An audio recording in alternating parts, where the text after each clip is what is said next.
Happy Monday. Hey, what a day, right? Whew, what a weekend it's been. Can't believe it's already the 9th of December. Unbelievable. Unbelievable. Just another like 22 days left of December. That's it. And then the year is over. Get a new one. So, in this remarkable time, this remarkable past week we've seen the rebels in Syria, made up of a hodgepodge of different groups that kind of unified over the past number of years while they were holding on to roughly 30% or more of the country. Really, they were kind of holding on to the majority because even though Assad's forces had taken back the bulk of the country, there was, a lot of hostility towards the regime during the last number of years, even as the ruling Ba'ath Party military was in control of most of the country. It was very much not in popular control, I should say. But they did manage to hold on to power.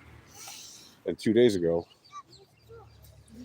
as the rebels marched into Damascus, and yesterday, as they swooped through the palace, they were able to verify for themselves. They couldn't find Bashar Assad anywhere. They looked around. His prime minister had not left the country and had released a video from his home saying he was in his home, he wouldn't be leaving his home, and that he was ready to transfer power to whoever would take over, and he wanted to do so in a peaceful way. And he had instructions from Bashar Assad to transfer power to whoever would be taking over power, and to do so in a peaceful way, in an orderly way. These are all, and we also saw the Prime Minister himself being led away by rebel soldiers who had come to his home, to bring him to some location where they will, I guess, undergo that process of transferring power. The rebels have also said, right, especially their leader, who has said multiple times now, that he does not want to harm religious minorities, ethnic minorities, even people who were ardent supporters of the former regime, and that he wants to be moderate about it, and he wants to unify the country and build the country or rebuild the country, without damaging it any further. So he doesn't want to see any more bloodshed. And that is giving a lot of people cautious optimism. But at the same time, you can't forget this guy is the leader of an organization that is considered a terrorist organization at this moment. Right? HTS is considered a terrorist organization. Now, is that just some political label that can be changed overnight? Maybe you can do that synthetically or artificially. It does not change the fact about what they have done in their history not long ago. Right? Even while they were holding land, during this fight against Assad, they were doing horrible things to people, especially ethnic minorities that were in their areas, and abusing human rights, and doing all kinds of bad things. So, do I, inherently trust such a group? No, absolutely not. Will they have to earn that trust? Yeah, absolutely. Is that the reason we're seeing, for example, Israel taking control of Mount Hermon on the Syrian side yesterday? Yeah, that is why we're seeing that. That's exactly why they did that. Israel sent its special forces from the Air Force, and they swooped in, and they actually helped the United Nations, which was being attacked by some rebels in Syria, and Israel helped fend them off, protecting the United Nations.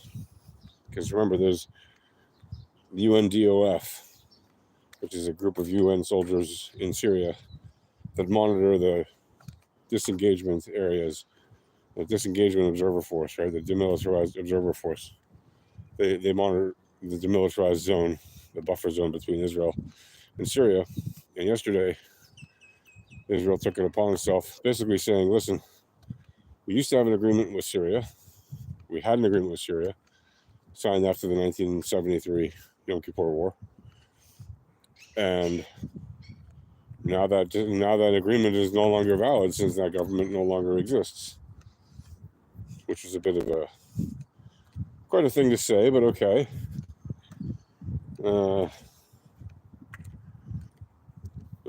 In any case, what they did is they took control of that area of Mount Hermon, the Syrian side of Mount Hermon, without any resistance, without any gunfight, nothing. And they say that they're going to stay in their new locations across the Golan Heights until there's some clarity about what's going on. And they warned the Syrian rebels, the Israelis warned the Syrian rebels not to point their attention or their anger or their attacks towards Israel, not to turn on Israel. Which again leads to the question of, okay, what is actually going to happen? Bibi Netanyahu, the prime minister of Israel, went to the Syrian border, observed it, and said that it's, thanks to what Israel has done, meaning what he has done, is what he wants to say, but he said it's thanks to what Israel has done by hitting Hezbollah and Hamas and all this stuff over the past year, that the Syrian rebels had the impetus, because the Syrian rebels were clearly no fan of Hezbollah. They were fighting against them directly, because after all, it was Hezbollah that Bashar Assad sent in to do the dirty work and kill literally 500,000 Syrians, right?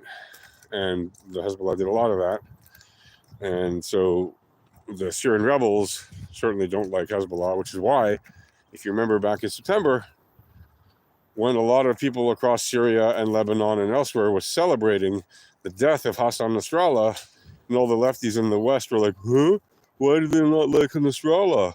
Everybody likes Nasrallah because he hates the Jews. No, that's not how it works, right? The Middle East is very sectarian, and not all the sects that happen to be Arab or Muslim or whatever all necessarily hate the Jews, or the Druze or the Kurds, right, or anybody else's. There's so many ethnic minorities in the Middle East, but people just have this idea in their head that it's only Jews versus Arabs. Well, first of all, there's very few Jews compared to the amount of Arabs in the Middle East. And that's a very gross, blatant generalization to make, because there's very different types of Arabs across the Middle East. In every country, there's different types of Arabs. And in Iran, they're not even Arab, they're Persian, right?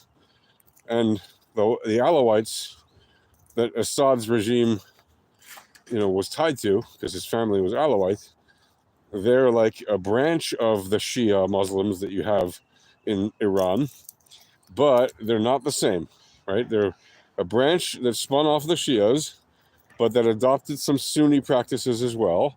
And they also adopted some other practices like Judeo-Christian practices where they drink alcohol, like wine and stuff, as part of their thing.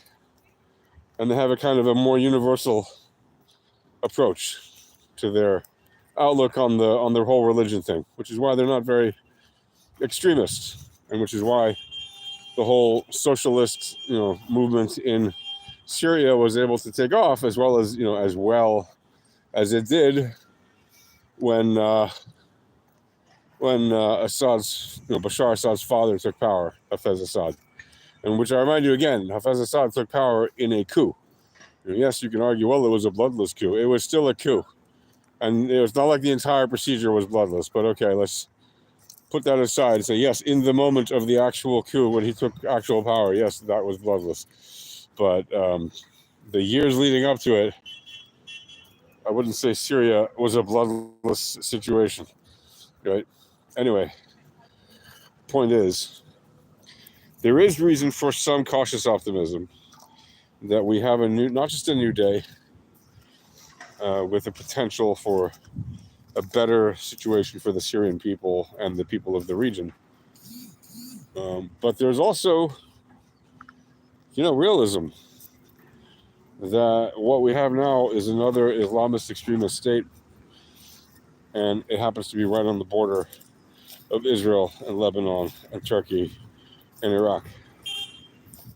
All in all, not very good. Oh, but you could say, well, there's secular people among those rebels. Yeah, and who do you think is going to have the power? The one who, the leader of the secular force, whose name you don't even know? Or the guy who's leading the loudest, most vocal, and most well-armed and biggest part of the rebel movement, who's being given all the credit in the world, and whose name you're constantly hearing, or whose picture you're constantly seeing, or who's the name or the group whose name you're constantly hearing? Yeah, right. That's how it works, right? The one with the most force is going to win this one. At the moment, the one with the most force is this Mohammed Jolani guy. Pronounces it Jolani or Golani, it doesn't matter. I've heard it pronounced both ways. It's going to be a very telling situation, right? When establish some kind of formality. I already said yesterday what's going to happen with the embassies. Look, we already saw yesterday. After I said it yesterday, what happened with the embassies in Athens, Greece? You had protesters entering the Syrian embassy and chanting and doing whatever they wanted to do, protesting the government that they had just overthrown, and tearing down the flag that was on the roof and replacing it with their new flag. And the cops ended up getting those protesters out of there. I think they arrested like 4 people or something for trespassing or whatever. They got the people out of there, but they left the new flag in place. Who knows if the old staff replaced the old flag or the new flag with the old flag, or I don't know what. But exactly as I said, embassies are going to have issues. Diplomatic relations are going to have issues. This is part of every coup. There's almost a playbook on it, right? How do you run the coup? And what do you do the day after? Right? That always has to be part of the process.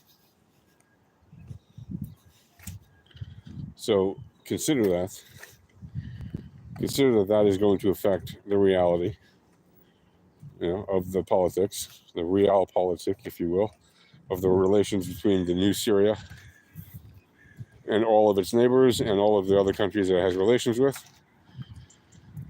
Are they going to accept this new supposedly moderate Islamic extremist group? How can you be a moderate Islamic extremist? That part I don't get. You're either a moderate extremist, you're either a moderate or you're an extremist. Which is it? Right? Like, to say that your Islamic extremist group has suddenly become moderate is a bit of a joke. Oh, you were moderate for all these years, and then you you were extremist for all these years, and then you disassociated yourself for optics reasons, right? And suddenly you're not extremist anymore? No, that's not how it works, right? You can take a boy out of the mountains, but you can't take the mountain out of the boy, right? Same thing. You can take the terrorist out of the extremist group, but you can't take the extremism out of the boy, out of the terrorist, right? And yes, deprogramming can happen and all that stuff, but it takes a long time, in a good number of years. If you have intensive deprogramming, yes, it can be done in under a year, but it is extremely difficult and highly unlikely that that's what we saw happen. So I wouldn't lose sleep over that notion that just because they did something for optics, suddenly it's real. Maybe it is. Prove me wrong. I would love nothing more than to be wrong about this and to find out that these guys actually are real moderates and they actually are going to be a group that can be worked with. and that peace can be had with them without bloodshed, without further unrest, right? Without them supporting more terrorism and all this kind of crap. Right? But for now, if you're going to be optimistic, you really should be cautiously optimistic. Now, I understand if you're inside Syria, it doesn't matter. Right now, it's a day of celebration again. They're celebrating whatever. Soon they're going to wake up, though,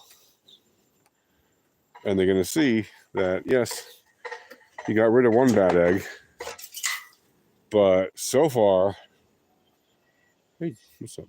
So far, the bad egg that has left has only been maybe replaced, maybe not, by just another bad egg. So we'll see in time. I remain realistic, even if I want to be cautiously optimistic. I mean, realistic to the facts of what has happened and not what I want to have happened. Right? We know Bashar Assad has been granted protection in Russia. He'll be getting his little dacha or mansion or whatever soon. And I'm sure enjoying the rest of his days living in Russia and being so happy to not be a dictator anymore. And his wife will love it too. Unfortunately, look, I don't want to make light of anyone's suffering. She apparently has like a very advanced stage of cancer, like leukemia or something. So, I mean, she's his wife and all, and I wish her well as a human being, but she's no saint, right? The lady has ordered acts of brutality on a scale which would shock most people. You'd think yourself, wait, she's just the wife of the dictator. No. She was the head of their economy. She was like the treasurer, basically. She took control of more and more and more companies, brutally, rather, and in some cases by threatening brutality. She locked up a whole bunch of executives in a hotel and said, "You're not getting out of here until you hand over the keys to your companies," and they did. And then she was in charge of, the Syrian economic empire, if you will. And then she got diagnosed with cancer, which is a terrible thing. I get it, but still, she was also responsible for the death of many people that, she basically ordered. Okay, it wouldn't happen if she hadn't wanted that to happen. So she's certainly not an angel, and that's what you get. Anyway, hopefully, they will never be in the political eye again, and we can forget about their existence. And hopefully, the new Syria will have better relations with the world, and will be able to make peace with its neighbors, including Israel, obviously, because that's really the one neighbor it has to make peace with, because the other ones it all has kind of peace with anyway, sort of.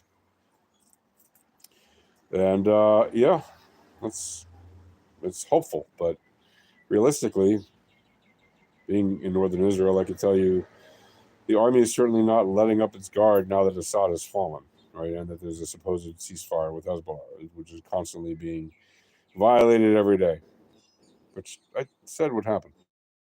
So no surprise there. And yeah, until we see, real changes,